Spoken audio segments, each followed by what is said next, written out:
जय हिंद दोस्तों। आज हम लोग एक फिजिक्स का क्वेश्चन लेके आए हैं जो ग्रुप डी से रिलेटेड क्वेश्चन है।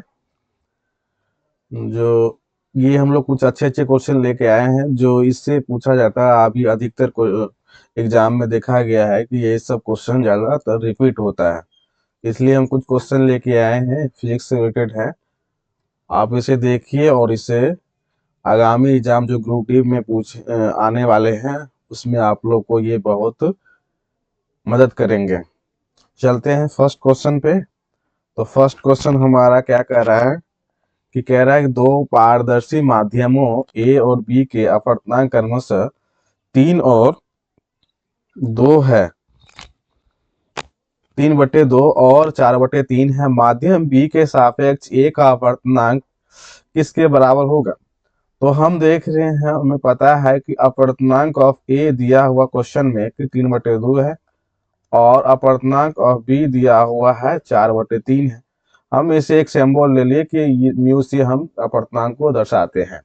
अब हमें कह रहा है कि अपवर्तनांक ऑफ ए बताना है विथ रिस्पेक्ट टू बी के सापेक्ष में। तो इसका होता है अपवर्तनांक ऑफ ए बटे अपवर्तनांक ऑफ बी। तो अपवर्तनांक ऑफ ए हो गया 3/2/4/3। यहाँ से हम देख रहे हैं कि ये इससे मल्टीप्लाई होता है तो 9 बटे इसका मल्टीप्लाई हो जाएगा तो 8 हो जाएगा। 9/8 मेरा अपना सी ऑप्शन हो गया। चलते हैं नेक्स्ट क्वेश्चन पे। नेक्स्ट क्वेश्चन ये है कि यदि एक गोलीय दर्पण का आकार इस प्रकार बढ़ता है कि उसकी वक्रता त्रिज्या दुगुनी हो जाती है तो फोकल लेंथ क्या होगी? वक्रता त्रिज्या दुगुना होगा तो फोकल लेंथ क्या होगा? हमें पता है कि फोकल लेंथ जो होता है एफ बराबर होता है r/2। अगर इनिशियल ये है तो ये भी इनिशियल ही होगा। अब ये क्या कह रहा है कि अब r जो है दुगुना हो गया इनिशियली का। तो मान लो 1 है तो इसका दुगुना हो गया इनिशियली का। तो फोकल लेंथ भी अगर f1 निकाला जाए तो क्या होता है? r/2 होता है। तो 2r1 इनिशियली जो है 2r1 बटे 2 हो जाएगा। दो दो कट गया है तो r1 हो जाएगा r इनिशियली। तो यहाँ पर देख रहे हैं f1 बराबर r इनिशियली। r इनिशियली को हम लिख सकते हैं 2f इनिशियली। ठीक है, तो ये दिखा गया है कि अब जो फोकल लेंथ होता है वो इनिशियली का कितना दुगुना हो जाएगा, बढ़कर कितना हो जाएगा? दोगुना हो जाएगा। यहाँ से ये दिख रहा है हमको। चलते हैं नेक्स्ट क्वेश्चन पे। हमें पता है ये लेंस है। यदि एम भी और यू क्रमशः आवर्धन हो गया प्रतिबिंब दूरी और वस्तु की दूरी को निरूपित करते हैं तो एक लेंस के लिए एम भी और यू के मध्य सही संबंध क्या होगा? तो हमें पता है लेंस में क्या होता है? आवर्धन बराबर होता है वस्तु की दूरी अधीन। ये आवर्धन बराबर होता है यहाँ से प्रतिबिंब की दूरी, प्रतिबिंब की दूरी प्रतिबिंब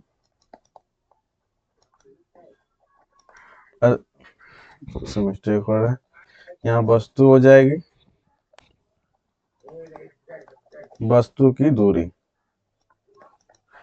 इसी को हम लिखते हैं एम और इसको लिखते हैं भी, इसको लिखते हैं यू। यहाँ से हमें एक रिलेशन आ गया एम बराबर v/u। ठीक है, ये पॉजिटिव साइन होता है, ये ध्यान रखना है। और अगर दर्पण में बात करते हैं यही आवर्धन क्षमता क्या होता है? एम बराबर होता है -v/u होता है। ये भी याद रखना है, दर्पण के लिए माइनस होता है, लेंस में प्लस होता है। और इसे ये भी लिख सकते हैं कि इसका होता है प्रतिबिंब की ऊंचाई बटे वस्तु की ऊंचाई। ऊंचाई वाला भी होता है ये, इसी के बराबर। तो यहाँ से हमें देख रहा है कि एम बराबर क्या होता है? v/u। तो सी ऑप्शन हो गया। चलते हैं नेक्स्ट क्वेश्चन पे। एक जो है 12 सेंटीमीटर लंबी एक वस्तु को अवतल लेंस से इतना 15 सेंटीमीटर की दूरी पर रखा गया है। तो 12 सेंटीमीटर एक लंबी वस्तु है, मतलब वस्तु की ऊंचाई कितनी हो गई? ऊंचाई वस्तु की ऊंचाई हो गई अपने पास 12 सेंटीमीटर। और ये वस्तु कहाँ पर रखा है? वस्तु की दूरी वस्तु की दूरी हो गया -15 सेंटीमीटर, और इसकी 8 सेंटीमीटर आभासी प्रतिबिंब जो है कितना की दूरी पर प्राप्त होगी। तो मतलब ये हो गया प्रतिबिंब की ऊंचाई, प्रतिबिंब की ऊंचाई ऐसे भी लिख सकते हैं। ये होगी अपने पास 8 सेंटीमीटर प्रतिबिंब की ऊंचाई है। हमें एक फॉर्मूला याद है कि m बराबर जो होता है v/u होता है लेंस में, और ये होता है प्रतिबिंब ऊंचाई बटे वस्तु की ऊंचाई। तो यहाँ से हम देख रहे हैं कि v कितना अपने पास है, तो v निकालना है। ये कितना दूरी पर प्रतिबिंब होना चाहिए, वस्तु की ऊंचाई दिया हुआ है 15, और ये हो गया प्रतिबिंब की ऊंचाई 8 सेंटीमीटर और वस्तु की ऊंचाई 12 सेंटीमीटर। यहाँ से कट रहा है तो काट देते हैं, 5 तिया 15 और 4 तिया 12, यहाँ से ये कट जाएगा, 2 हो जाएगा, तो v बराबर कितना हो जाएगा -10 सेंटीमीटर। हमें ये ऑप्शन कहाँ दिख रहा है, चलते हैं, ये बी ऑप्शन है। चलते हैं नेक्स्ट क्वेश्चन पे। नेक्स्ट क्वेश्चन ये कह रहा है कि एक 8 सेंटीमीटर व्यास वाली एक वस्तु को इतना +5D की क्षमता वाली लेंस के सामने इतना दूरी पर रखा गया है, प्रतिबिंब की व्यास कितनी होगी। तो यहाँ से हम ये देख रहे हैं, ये क्षमता दिया हुआ है, मतलब ये, तो यहाँ से हम फोकल लेंथ भी निकाल सकते हैं। F बराबर क्या होता है 1/P, 1/P, तो 1/D 5 हो गया, और इसे सेंटीमीटर में निकालना हो तो ये गुना करेंगे तो ये हो जाएगा 20, तो 20 पंजे 100, और तो 20 सेंटीमीटर इसका हो गया। ठीक है, फोकल लेंथ और u यहाँ पर वस्तु देख रहा है कितना दूरी पर, u बराबर हो गया तुम अपने पास -10 सेंटीमीटर। ये कह रहा है वस्तु की प्रतिबिंब की व्यास कितनी होगी, ये व्यास पूछ रही है। तो हमें पता है v बराबर क्या होता है 1/v, 1/v is equal to -1/u is equal to 1/f होता है। ये लेंस में होता है और वही दर्पण में रहेगा तो प्लस हो जाएगा यहाँ पे। तो 1/v निकालना हो तो निकालने वाला कैसे लिखते हैं, -10 सेंटीमीटर बराबर 1/f। तो अपने पास f है 20 सेंटीमीटर फोकस दूरी, तो यहाँ से हम 20 लिख देते हैं 1/20। अब चलते हैं यहाँ से, तो यहाँ ये माइनस माइनस प्लस होगा 1/20, तो यहाँ जाएगा तो 1/20 माइनस 1/10 हो जाएगा। यहाँ से एलसीएम लेंगे हम लोग, 20 का 20 एलसीएम हो जाएगा, 2 बस 1 हो जाएगा, और ये हो जाएगा -2 हो जाएगा। तो यहाँ से हमें निकल गया -1/20। तो v बराबर कितना हो गया -20 सेंटीमीटर। अब हम चलते हैं प्रतिबिंब की ऊंचाई पे। m बराबर हमें क्या दिख रहा है, m बराबर होता है मान लो प्रतिबिंब की व्यास, प्रतिबिंब के व्यास अधि वस्तु की व्यास, प्रतिबिंब के वस्तु के प्रतिबिंब यहाँ हो गया, यहाँ हो जाएगा वस्तु के व्यास। ठीक है, तो ये बराबर कितना होता है, ये हो जाएगा v/u। यहाँ से हम लोग वहाँ h के फॉर्म में था या d के भी फॉर्म में लग सकते हैं। तो यहाँ से हम दिख रहे हैं d1 निकालना है प्रतिबिंब, और ये दिया हुआ है 6 सेंटीमीटर व्यास, यहाँ पर हमें दिया हुआ है प्रतिबिंब के व्यास, ये देखना है हम लोग को।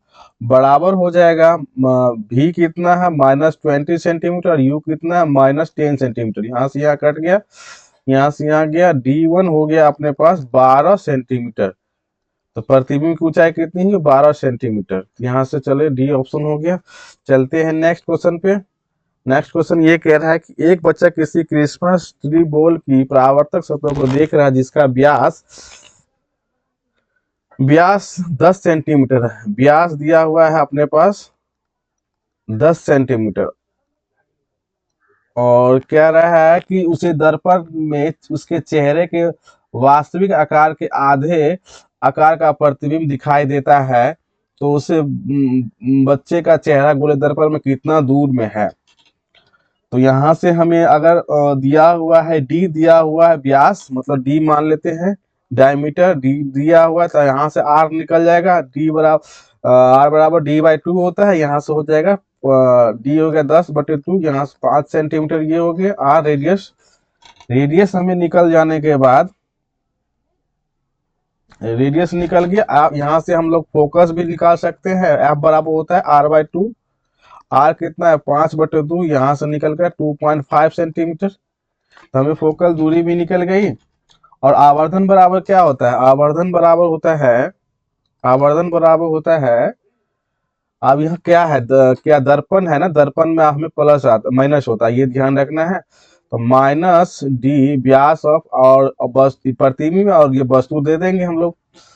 तो यहाँ से हमें ये निकल जाएगा कि d1 और बाय d नोट मतलब वस्तु। तो 0.5 यहाँ क्या कह रहा है कि वस्तु जो है आवर्धन जो आधे बात है, चेहरा का आवर्धन m बराबर कितना दिया हुआ 0.5। यहाँ से 0.5 इक्वल टू हो जाएगा माइनस प्रतिबिंब की ऊंचाई,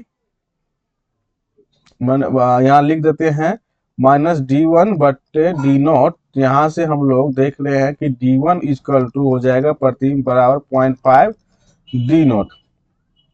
ठीक है।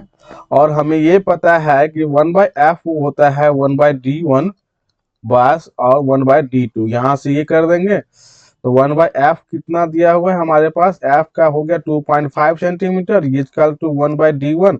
d1 का वैल्यू d मतलब ये हो गया 0.5 d नोट, और ये d नोट हो जाएगा, एक इनिशियली हो जाएगा, फाइनल हो जाएगा। ये d नोट मान लेते हैं और ये एक हो जाएगा d इनिशियली है। यहाँ से जब सॉल्व करेंगे तो डी नोट का वैल्यू कितना आ जाएगा हमारे पास, तो डी नोट का वैल्यू हो जाएगा अपने पास -2.5 सेंटीमीटर। यहाँ से जब आप सॉल्व करिएगा तो ये कहाँ दिख रहा है हमको, -2.5 सेंटीमीटर। ये डी ऑप्शन है, अपने पास डी ऑप्शन हो गया। चलते हैं नेक्स्ट क्वेश्चन पे। नेक्स्ट क्वेश्चन ये कह रहा है कि एक माध्यम का वन विक्षेपक मतलब डी और तरंगदैर्घ्य लैम्डा है, तरंगदैर्घ्य 3 लैम्डा हो गया, उस माध्यम का वन विक्षेपक ज्ञात कीजिए। तो हमें डी और लैम्डा में रिलेशन निकालना हो, तो हमें पता है कि जो विक्षेपण होता है वो होता है minus D mu by D lambda, D mu by D lambda होता है। और हमें पता है कि अगर म्यू बराबर दिखा जाए वन विक्षेपण, म्यू बराबर होता ए प्लस बी बटे लैम्डा स्क्वायर। ठीक है। यहाँ से डी का रिलेशन निकालते हैं तो माइनस करेंगे तो ये तो 0 हो जाएगा, और ये हो जाएगा माइनस, ये बी तो बी रहेगा, तो यहाँ क्या कहते हैं 2 हो जाएगा, यहाँ लैम्डा माइनस क्यू हो जाएगा और यहाँ बी हो जाएगा। तो यहाँ से ये क्या पता चला, ये भी माइनस माइनस प्लस हो जाएगा। तो डी जो है इनवर्सली प्रोपोर्शन होगा लैम्डा, क्योंकि ये तो कांस्टेंट हो गया। तो यहाँ रिलेशन हमें निकल गया कि ये डी जो है इनवर्सली प्रोपोर्शन लैम्डा क्यू का। तो यहाँ से हम निकाल सकते हैं बल निक्षेपक निकालना हो तो इनिशियली d1 बटे d2 इक्वल टू हो जाएगा λ1 बटे λ2 का क्यूब। ठीक है। λ2 यहाँ से अब 2 निकालना हो तो क्या करेंगे, मान लो ये अगर ये d है, इनिशियली अगर d है, d2 निकाल रहे हैं, d2 निकाल रहे हैं हम लोग, इनिशियली d2 निकाल रहे हैं, तो इनिशियली लैम्डा है और d3 लैम्डा हो गया। ये यहाँ से क्यू करेंगे, यहाँ से जब सॉल्व करके d2 निकालेंगे वन विक्षेपक, ये तो ये बाय ये हो जाएगा d/27 हो जाएगा। ठीक है। यहाँ से ये हो जाएगा और ये हो जाएगा। ठीक, तो हमें ये पता चल गया सॉल्व करके, तो ये अपना ऑप्शन हो गया, डी ऑप्शन हो गया। तो अभी हमारे पास इतना ही क्वेश्चन है, अभी यहाँ अपने तरफ यही क्वेश्चन है। तो ये सब इम्पोर्टेंट क्वेश्चन है, आगामी एग्जाम के लिए आपको अच्छा होगा। फिर अगले क्लास में हम लोग इससे भी अच्छे अच्छे क्वेश्चन लेके आएंगे। देखने के लिए धन्यवाद।